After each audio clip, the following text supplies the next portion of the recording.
ए mummy जी, हमरो से एगो बात कही। हाँ कह तनी कि तनी अपन खानदानी गहनवा दी ना।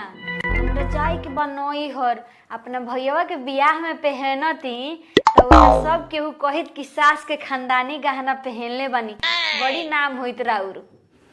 अरे तो हमरो में खर्चा पानी बानू। बताओ बबुआ हमरा के 1 रुपया देबे ना करे और वहाँ के हमरा के 1 रुपया देबे ना करना, तो हमरो खाए पिए में खर्चा बा कि ना? खाए पिए के खर्चा रुआ के दियाई, बाकी गहनवा तो दी कि हमू पेन ओढ़ के जाके झमकाई। कहाँ से दी है? वही गहनवा तो हम बेच बेच के पी गई।